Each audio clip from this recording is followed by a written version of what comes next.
Welcome to the Man-Made Kaiju Cast. I am your host, Rob138, and we are celebrating Kaiju 2022.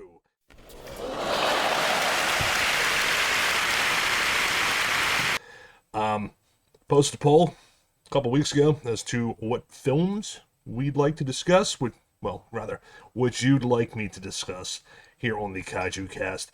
And this week, the War of the Gargantuas won the poll. But before we get to that, let's talk about a couple things. Some Kaiju news. There was a still released for the Netflix Skull Island anime, which looked like it was a big old Kong paw print with someone sitting in the middle of it. If it's, in my opinion, as good as the Godzilla Singular Point anime, I am 100% in. I know that Singular Point was divisive, to say the least, amongst the Godzilla fan base, but I enjoyed it. What else? I believe on the last Kaiju Cast I mentioned the Ultraman Connection movie premiere event, and how excited I was. It was total bust, actually. The connection would not stay stable enough every couple seconds. It was buffering. My understanding is I was not the only one with that happening. So hopefully Ultraman Connection can get their stuff together here in the future, because I would love to watch more premieres, especially with the Ultraman Discord. What else? Godzilla Battle Line. Don't know if anybody plays that, but it's the Shin Godzilla season. I've already unlocked Shin Godzilla, as did, I suppose, many people. Though I am noticing that matchmaking is complete shit at the moment, and it is very much not fun to play, so hopefully Toho Games will figure that out and balance it. Beyond that, let's see. Kaiju. I saw a flick on HBO Max last night that I guess falls into the Kaiju genre, but also I feel like it might fall into some sort of romantic comedy genre with Anne Hathaway. It's called Colossal. Apparently she has some sort of symbiotic relationship with some kaiju attacking, I believe it's Korea. I'm probably gonna check it out. It looks like it could be fun, but it also looks like it could be a total disaster. So I will report maybe in 2 weeks regarding that. If you listen to the Man-Made Monstercast on Monday, you will have learned that I'm back to work. I'm very excited to be back to work. I missed my work crew, but medically speaking is where the begrudgingly comes in, because nothing is really fixed. So I'm trying some alternative methods and trying to get some medical clearance for some procedures, and I'll just leave it at that.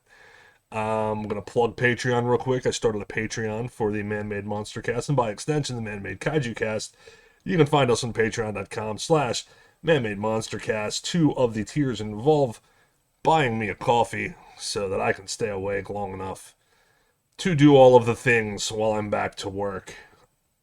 The third tier, I believe, involves, this is strictly for the Man-Made Monstercast, doesn't really affect the Kaiju Cast, but you can suggest a movie that we will talk about on an episode. So check that out. It's patreon.com/Man-Made Monstercast.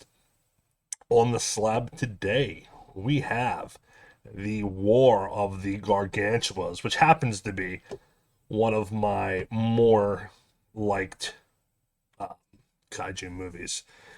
So we'll get right into it. Directed by Ishiro Honda, with special effects by the legendary Eiji Tsuburaya. The War of the Gargantuas was released on July 31st, 1966 in Japan, and on July 29th, 1970 in the United States. The War of the Gargantuas tells the story of a lab experiment called a Gargantua that escapes and is suspected to be terrorizing the countryside. However, a new Gargantua appears at the same time, and the two battle across Japan. So, War of the Gargantuas was the third co-production of Toho and UPA, and would also be the last.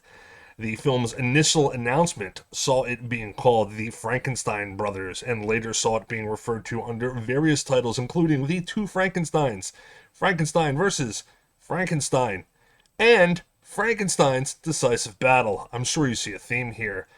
It would also serve as a spiritual sequel to the 1965 film Frankenstein Conquers the World, also known as Frankenstein versus Baragon, I believe.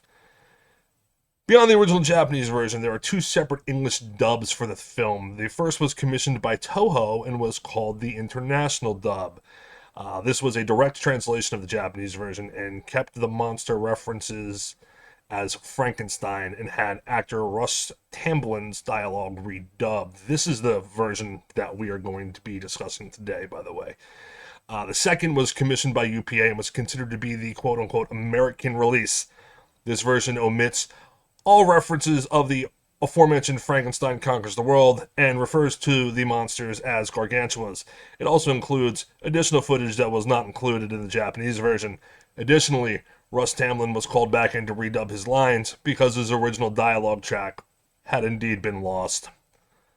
On the topic of Russ Tamblyn, you might know him as Riff from West Side Story, as well as roles in How the West Was Won and The Haunting. And most recently, he was Dr. Montague in The Haunting of Hill House on Netflix. Great show. Not sure if any of you have seen that. I'm sure you have. It was a big deal when it came out. I dig it. Do recommend. Tamlin's lines on the American version were improvised based on his lip movements of the film, as he could not remember his original lines. Tamblyn and Honda notoriously butted heads on set, and it was said that whatever Honda wanted Tamblyn to do, he did the complete opposite. Quote, Honda-san had to hold back and bear so much on that one. Russ Tamblyn was such an asshole, end quote, said Honda's assistant Seiji Tani in the 2017 biography Ishiro Honda, A Life in Film from Godzilla to Kurosawa. Tamblyn thought his lines in the film were so bad that he improvised all of them. Originally, Nick Adams from Rebel Without a Cause, Frankenstein Conquers the World, Die Monster Die, and Invasion of the Astro Monster was cast for the role, but Henry Saperstein opted to replace him with Tamblyn. Saperstein would later call Tamblyn a, quote, royal pain in the ass, end quote, in the aforementioned Honda biography. Some things of note regarding War of the Gargantuas. It holds the dubious distinction of being a favorite film of not only mine, but also Tim Burton, Nick Cage, Guillermo del Toro, and Brad Pitt. I remember seeing a film called The Gargantuas, I believe. And it was the good Gargantua and the bad Gargantua. At the end of it, the good Gargantua had to sacrifice himself to defeat the bad Gargantua and rid the world of evil. There's also a really fun fan theory that the live-action Attack on Titan is a spiritual sequel to War of the Gargantuas. And when asked at the 2017 Famous Monsters Convention in Dallas, Texas, if there was in fact a connection between the two films, director Shinji Higuchi, Shin Godzilla fame, as well as doing work on Neon Genesis Evangelion and the famous Gamera Heisei trilogy, has stated, quote, unfortunately, I am not allowed to say, end quote, and then laughed. So, take that as what you will, but both films do, in fact, have similar themes.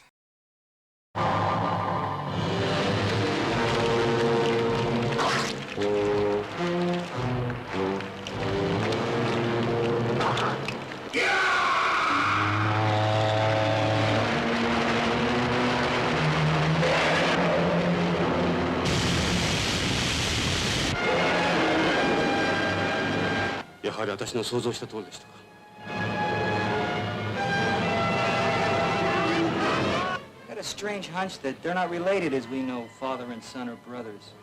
One might be the offspring of the other. 彼の性質は私が一番よく知ってます。優しくしてやればとても素直でした。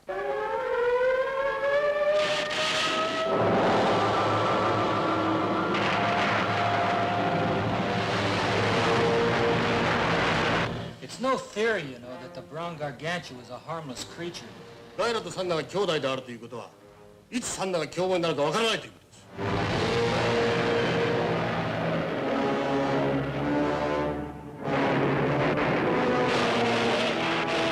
カイラ。It's just what I needed.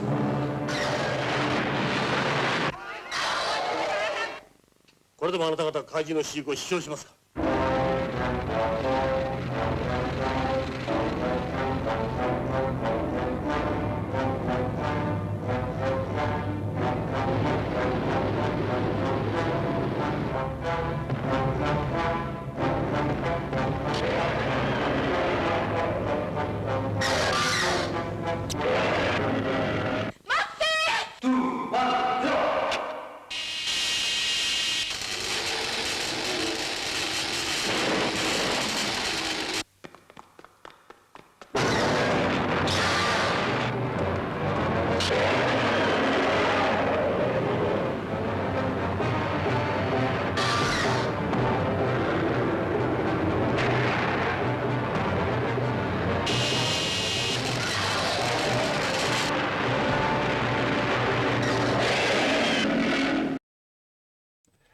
So the movie begins with a ship alone at sea in a storm.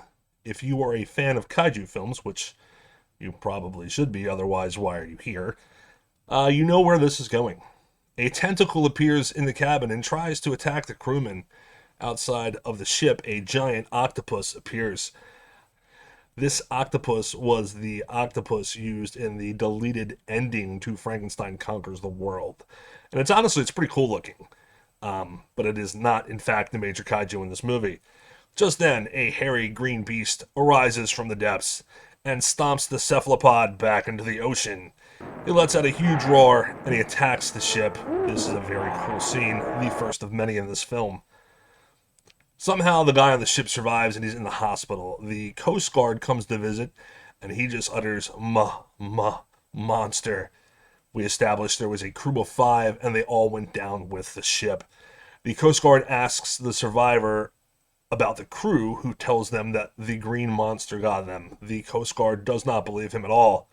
There's a cool flashback sequence of Gyra swimming after the crew. The survivor tells the Coast Guard, quote, "If I wanted to lie, I'd tell you something more believable." And folks, he ain't wrong. Who would believe that? The Coast Guard has found the crew's clothes with, quote, chew marks on them, and I wonder how they know they're chew marks when you consider the size of the creature. It should just be torn clothing, right? I digress. Anyways, they call the Frankenstein expert, which is Riff from West Side Story, and his lovely assistant, Akemi Tagawa, played by Kumi Mizuno. Kumi starred in such kaiju films as Ebirah, Horror of the Deep, Invasion of the Astro Monster, and Frankenstein Conquers the World. She would later go on to have roles in Godzilla against Mechagodzilla and the ever-popular Godzilla Final Wars. You can 100% tell that Tamlin gives zero fucks about being in this movie. He says the old Frankenstein was killed before getting hit with reporters about the monster that he raised. He says he wouldn't attack humans or survive underwater. We established that the Gargantua was gentle via flashbacks with Sanda. This serves as a way to establish the relationship between Sanda and Akemi, and also Sanda being friendly. Cut to a fishing boat, and we get a really cool shot of Gyra under the water. The crew of the boat totally freaks and dives overboard. We get another cool shot of Gyra out in the ocean, just offshore. I do believe later in the film, in fact I know, later in the film, they establish that Gyra hates sunlight, but it's the middle of the day. So figure this out.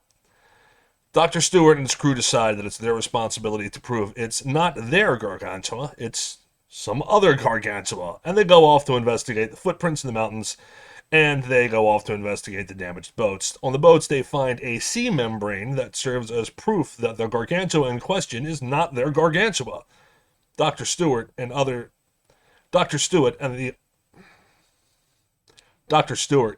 other part of the team are in the mountains, and they find the footprints. We cut to another great wide shot of Gyra rising, again, in broad daylight, from the water, and he approaches an airport. Everyone runs off screaming, and air traffic control is radioing for a mayday. I like the wide shots here. It gives Gyra a sense of scope. Typically, the shots in kaiju films are usually from, down, looking up to give us a sense of scope. But in this film, Honda chooses to have these wide shots, which I think is really cool. Also, there's some really great blue screen effects for the time. Away from that, I'm also a really big fan of the design of Sanda and Gyra. The suits are really superb. Yeah, top-notch stuff.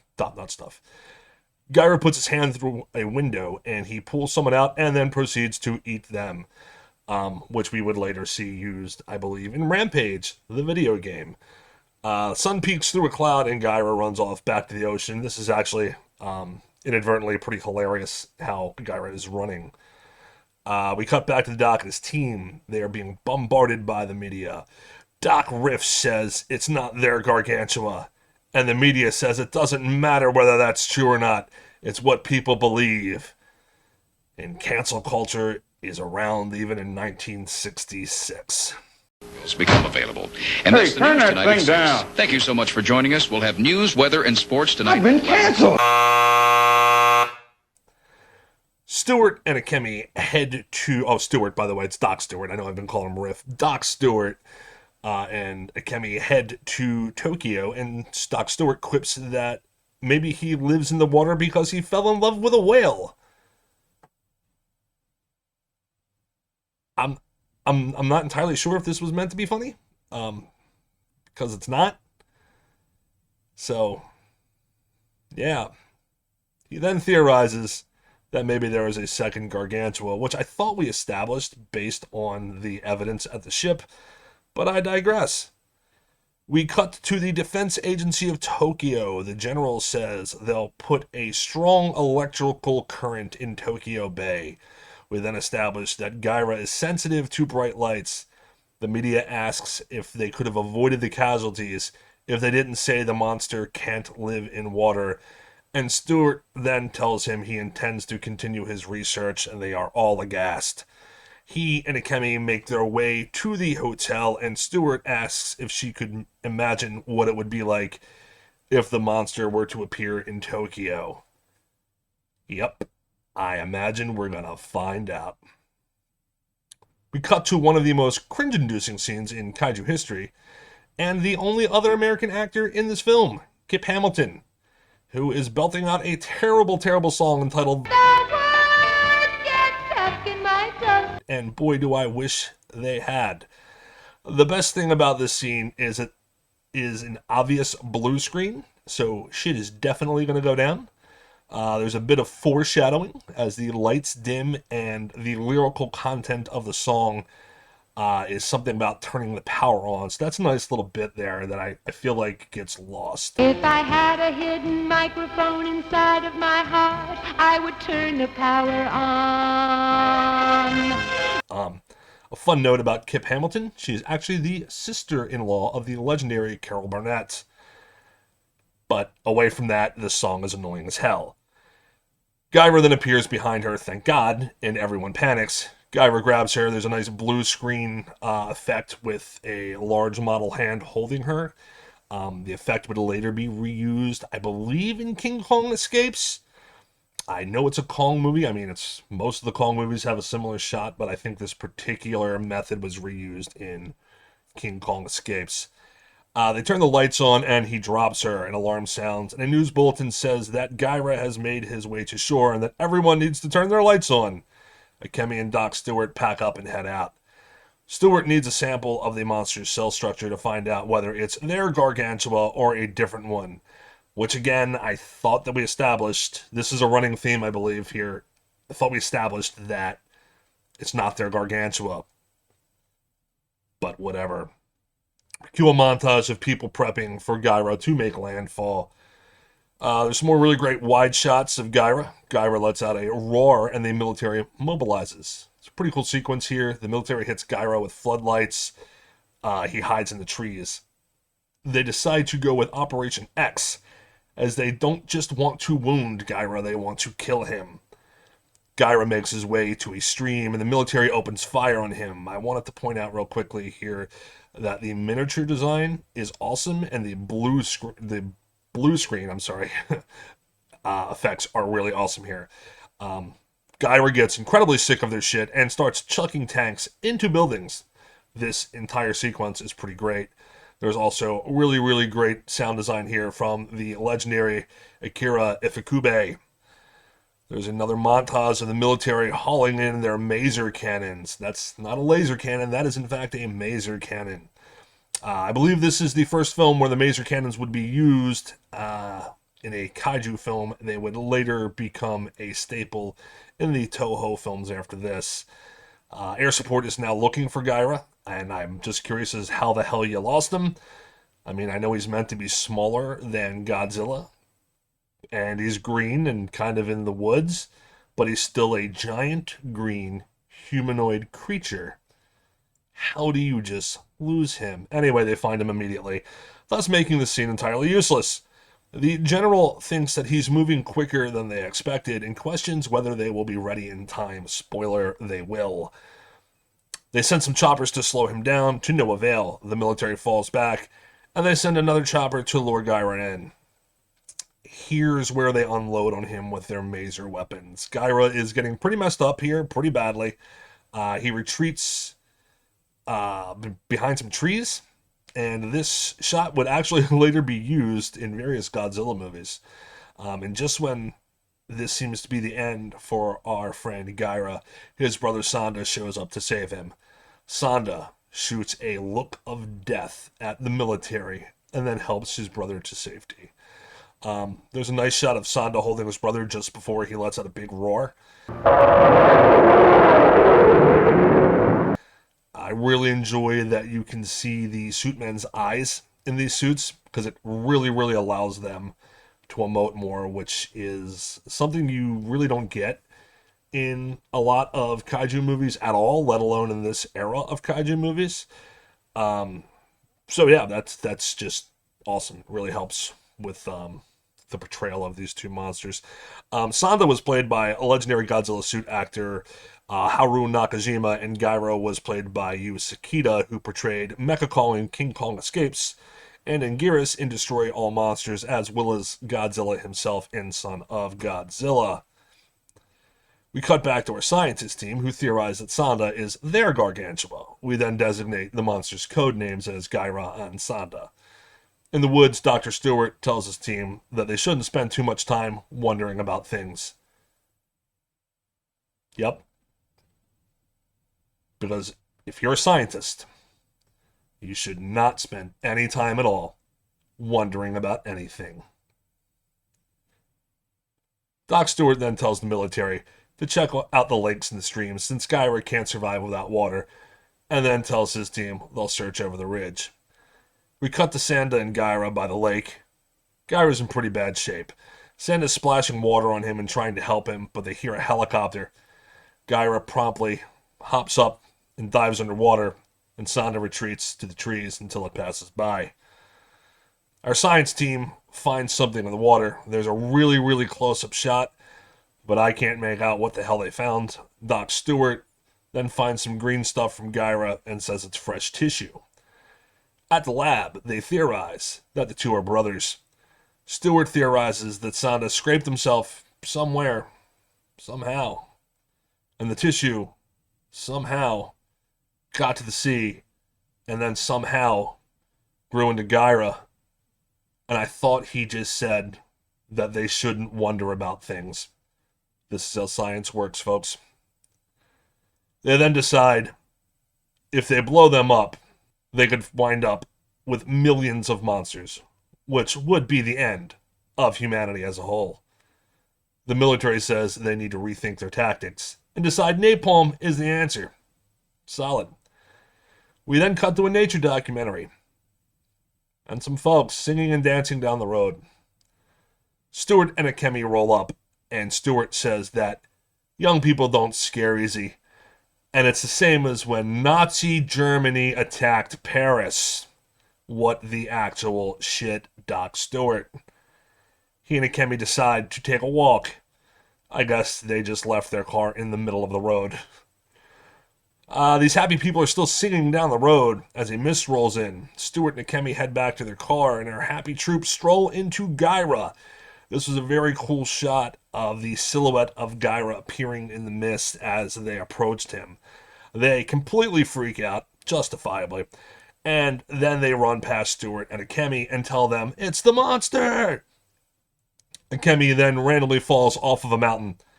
She's holding onto a branch and drops, but Sanda catches her and puts her back on solid ground while taking a giant boulder to the leg in the process before promptly disappearing. Back at the base, Akemi tells the general about Sanda saving her. He says he has his orders. They are going to napalm the entire area. We go back to Sanda and Gyra. Gyra's laying there still, and he's all busted up. Just then, Sanda notices there's people's clothing laying torn and tattered around, and he immediately realizes that his brother ate them. I really, really love this scene with the two because they just kind of emote with their eyes, and you can really see Sanda's disappointment with his brother, and Gaira just kind of doesn't care. This scene really for me establishes the differing ideologies between the two characters, which, again, this is all through body language and using your eyes. So it is, in my opinion, top-notch acting. So, with that said, Sanda uproots a tree and starts beating the bejesus out of Gaira with it. Gaira gets up to defend himself, and this is the beginning of what we all came here for, the War of the Gargantuas, the prelude. The two tussle for a while, and Gaira takes off. Again, getting back to the suits, I love that they're not as bulky as a typical kaiju suit. Really allows for a freer and smoother movement, and the fights between the two, which will definitely pay off later in the movie. Gaira is now heading for the city, and the general says to block all main roads and deploy all weapons. He says if the monster cells spread, they'll mop up the pieces with chemical weapons. I imagine that being the napalm. We learn that Gaira is no longer afraid of light. Don't know how we established that, but we're finding out now. And Dr. Stewart tells them that Sanda is friendly and they need to worry about Gaira, who is likely heading back to the sea. The general then deploys some men to the beaches. Gaira makes his way to the ocean anyway, so that really worked out, General. We cut to some sort of meeting where Dr. Stewart says that it's not a theory that Sanda is harmless, it's fact. It's false. No way. Not this time. We created it. Not this time. No, not this time. It's totally made up. Pure fiction. That is in fact not the case. It is very much a theory, as there is no proof at all that Sanda is harmless. Anyway, he and the general argue. Dr. Stewart says that they need to be trapped, which Gaira, I believe, actually is in the IDW comic Godzilla Rulers of the Earth. I actually just started reading that recently. And yeah, I think it's Gaira. It might be. No, it's Gaira. It's Gaira's trapped and Sanda's outside. So yeah, eventually Gaira gets trapped. I don't know if it's canon to this flick, but it's definitely canon to Godzilla Rulers of the Earth. They wonder if they can keep Sanda under control, and Stewart says, Akemi can. Because we've just made this assumption. As Stewart and Akemi are working a plan, an alarm sounds and people start turning their lights on. It is then established that an order must be made to turn all lights off because Gaira now associates light with food somehow. Again, I feel like we're just making some things up here to get to the brawl, which is fine, I guess, but I mean, it's a monster movie. It's a 60s monster movie. What am I trying to critically pick it apart like this for? I don't know. I guess it's just what I do. The military begins moving everyone to the subway. Now we start to get our monster smackdown. Gaira makes his way to the city as the maser weapons begin to mobilize. We find out that Sanda is inbound as well, and the military will likely kill him as well. Akemi decides she's going to the city. She says it's her turn to save Sanda's life. Dr. Stewart then asks if it really means this much to her. She says yes. And well, it's settled then. We get a cool shot of the cars gridlocked in the street as the two make their way through. Gaira is a hungry, hungry boy and is stomping his way through the city, but it's a ghost town. I feel like this is pretty unique, how this is laid out. There's usually tons of chaos going on at this point in a kaiju flick, and in this flick, it's really just Gaira walking through an abandoned city with alarms going off. It's honestly kind of creepy, and it really builds some tension as to Sanda's arrival. Akemi thinks she sees Sanda, but it's actually Gaira, who smashes his hand through the subway and grabs her, but just then, Big Brother Sanda appears and lets out a ferocious roar.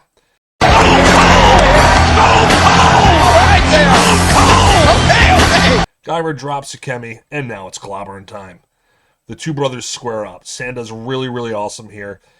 He's just walking down the street, shaking his head no. Gaira kind of falls back into a building, and it's almost like the two are arguing before coming to blows. And boy, do they. Gaira is still bloodied from the prior military attack, and Sanda's limping from the boulder to the leg earlier, and they both go careening through a building. We then cut to Tamlin, who says some dialogue that I don't care about, and I'm pretty sure neither did he when he said it. Back to the brothers. Everything about this fight is just kaiju goodness. They crash through another building. Now they're scrapping around in the middle of the street. We cut back to Doc Stewart, who's asking the general for more time to let Sanda beat Gaira since he saved Akemi's life. Like, dude, that's not how this works. Whether he's good-natured or not, they are both large monsters that are currently destroying the entirety of downtown in their family feud. The general sends the tanks in, and they open up fire on the brothers. I swear there were actual hints at the Godzilla theme in the music here, which I wouldn't be surprised by. The tanks are just obliterating Gaira here, who begins throwing broken buildings at them before setting his sights on his brother. Gaira knocks over another building and then runs off. Sanda gives chase towards the dockyard. The miniature sets, I want to point out, are super, super great in this flick. I know I mentioned it earlier, but they're awesome. The two brothers stop and argue some more. Again, very unique that, the two communicate with each other before they throw down, before they start fighting. You can really tell that Sanda doesn't want to have to do this, and that his younger brother Gaira just doesn't care. Sanda seems to just want to stop him, but Gaira wants to fight. Gaira then hip tosses Sanda through a building.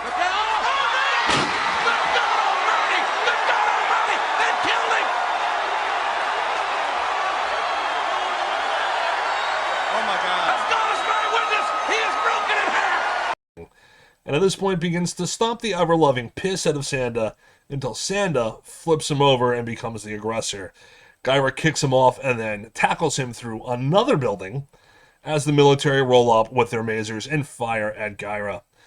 Sanda makes it to his feet, but Gaira grounds him once again, and the military continues firing on Gaira, and the two brothers continue their struggle through yet another building and then another building before falling into the water, while the military vehicles begin to give chase.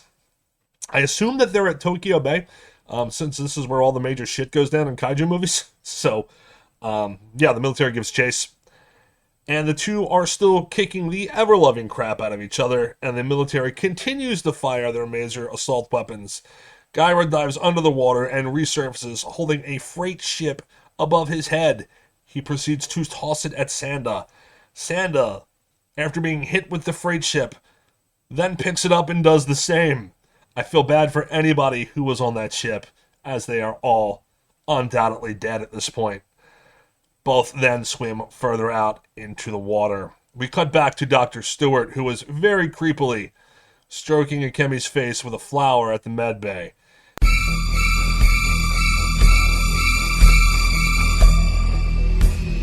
Akemi asks if they've found them, and Doc Stewart says they can't find them. Where are they? And again, what? How? Like...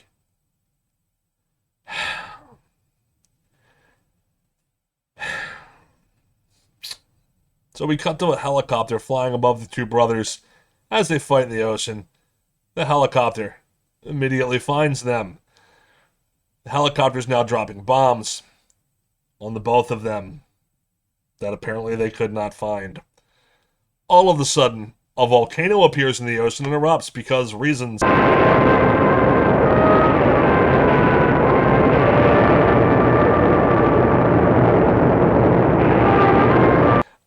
I guess my theory here is that the bomb somehow being dropped activated the volcano. They'd never really explain it.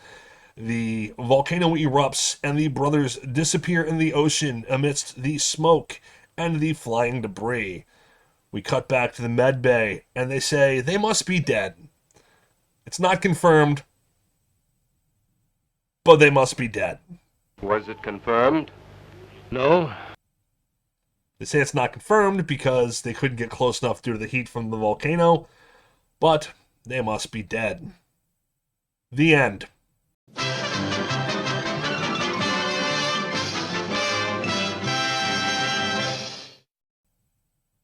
Yeah, that's the flick, guys.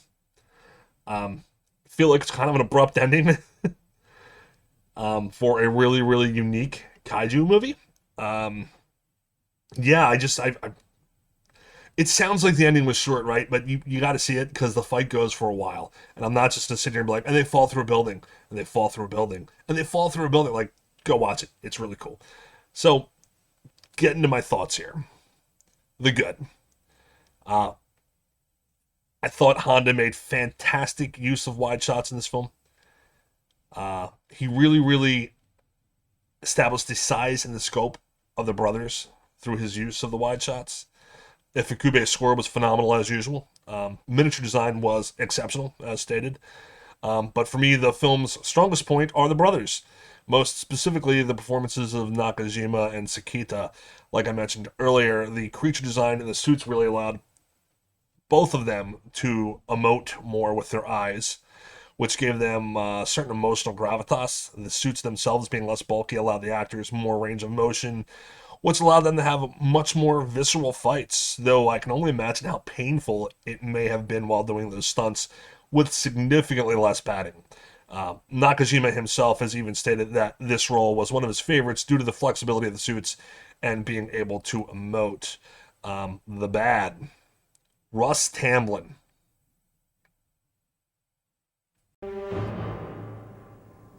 He's an asshole. Yep, that's the bad. Russ Tamblyn. Everything about his performance screams, I don't care, I don't want to be here.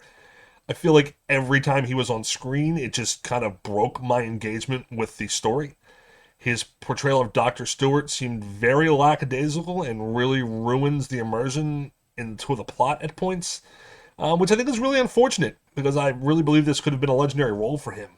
I know that he had hated the film for a long time, and now, more recently in his later years, he has, kind of warmed up to the movie and talks about it at various conventions and panels,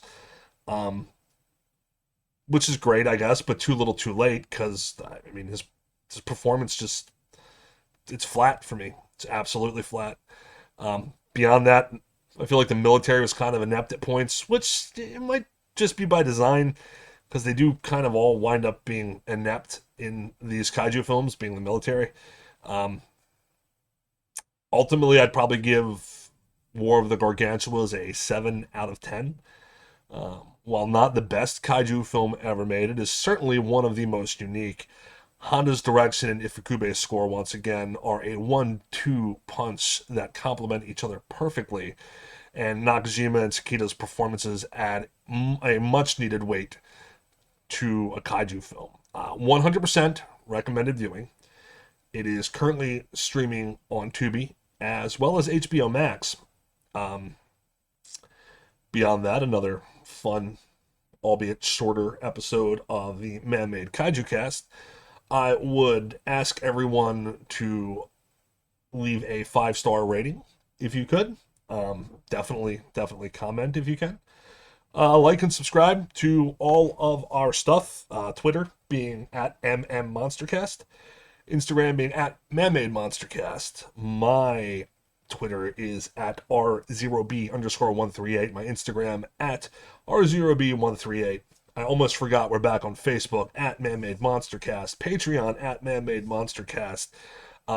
Again, leave comment, guys. I will be sure to mention you and your comment on the next episode, whether it be the Man-Made Monstercast or the Man-Made Kaiju Cast. Again, Rob138 signing off, and I will catch you on the flip side.